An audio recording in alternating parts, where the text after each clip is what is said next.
Ready. Hello, welcome to Campus View at BuckeyeTV. We're your hosts, Isabel Rosario Montalvo. And I'm Caleb Spinner.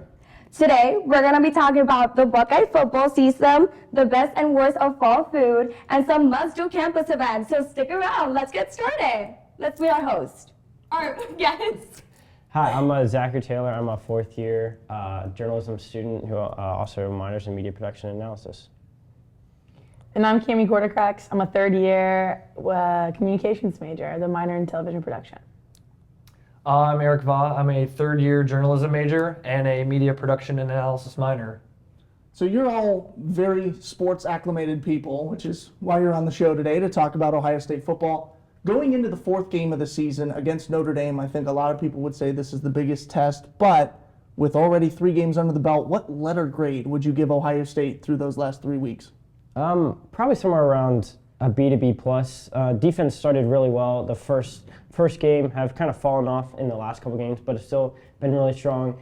And offense started slow, but really picked it up, especially against Western Kentucky. Scoring 63 points was really impressive, and even both quarterbacks came in and played well, and the offense just really clicked and seemed to find their rhythm. So, yeah. Yeah, I'd agree. I give them somewhere around a B. The last week obviously picked it up a lot. The first 2 weeks was looking a little rough for Buckeye football, but there's just high expectations when it comes to that team. So when they don't meet a certain standard, it's kind of hard to.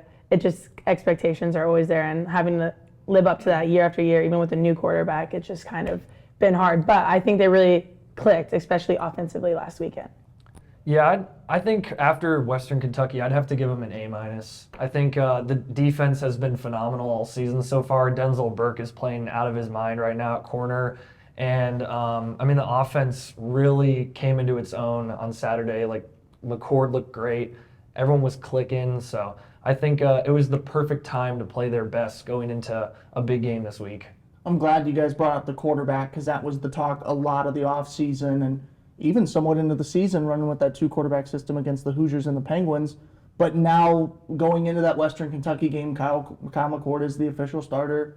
He seemed a lot more confident because of that. It seemed like he felt like he had the trust of Ryan Day and the coaching staff. And if that's how he plays against Western Kentucky, if that's really what he looks like each and every week, I think he could be one of the better ones to come out of Ohio State. Do you agree, Zach? Yeah, I would say so. I think the first couple of weeks, it was interesting to see, he had problems sometimes moving that offense up and down the field. Like Devin would come in and almost immediately would be able to march the team down the field just in the way he controlled the offense. So even though Kyle had much better stats through the first 2 weeks, Devin seemed to be able to control that offense very well. But against Western Kentucky, Kyle McCord named the starter. Didn't seem like he had a ton more confidence, like you said, Caleb. And yeah, was able to march the team up and down the field, no issues. So I think confidence was a huge aspect. And so him getting named starter really helped with that.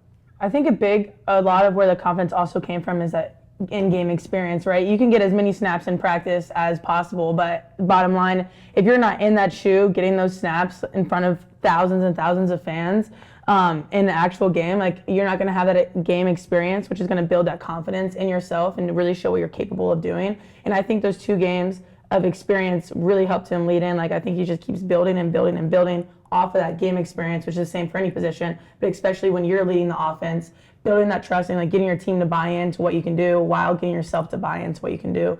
Only game experience can really give you that. So I feel like he just keeps building off that game experience.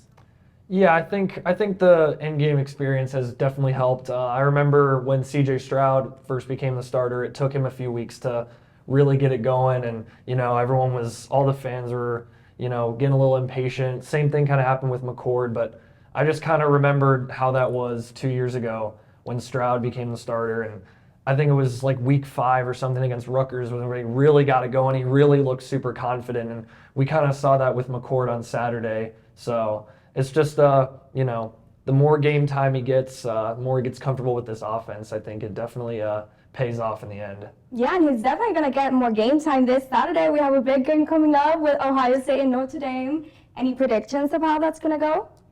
I think it'll be interesting to see how Ohio State's defense responds. They haven't played any big opponents yet, but Sam Hartman's been playing great at Notre Dame, coming over from Wake Forest, and it'll be interesting. The Buckeyes defense will definitely be tested, have a very good quarterback back there, and just a good offense in general who have put up a lot of points over the last couple weeks. So it'll be interesting how the defense responds, and also the offense. You're not playing, MAC level school this week. You're playing a big top 10 opponent, so offense has to respond.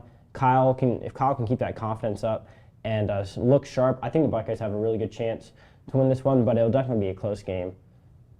Yeah, we kind of talked about the defense has been pretty consistent so far, so I think our biggest end is just going to be keeping that offense rolling. And I think that's why last weekend was so crucial and important going into such a big game, was that offense finally, we think, it clicked. And so if they can keep that going, given Notre Dame's defense is a lot different than the teams that we've seen so far, and their offense, obviously, talking about the quarterback. But if we can just keep rolling as an offense what we saw, despite who we play, if they just keep working together and just keep building, then I think that it's going to be a good game regardless.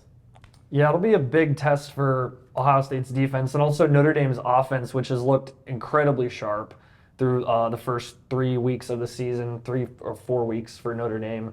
But it'll definitely be very interesting to see how Ohio State's defense fares against Sam Hartman and that Irish offense. And it'll definitely be interesting to see how McCord plays in his second start on the road. But I think having that road game experience already this year is definitely going to help, even though Indiana is not as hostile of an environment as, say, like Notre Dame is. But I think it'll definitely be really interesting to see how they do, for sure. I'm glad you brought up defense, Eric. You brought it up on the first question as well, because we've spent a lot of time talking about the offense, but one of the things that concerns me going into Notre Dame against Youngstown State and Western Kentucky, who are objectively lower caliber opponents than Notre Dame, Ohio State has allowed 75-yard touchdown drives to both of those teams. Defense is going to be something that really has to click for the Buckeyes to beat the Irish.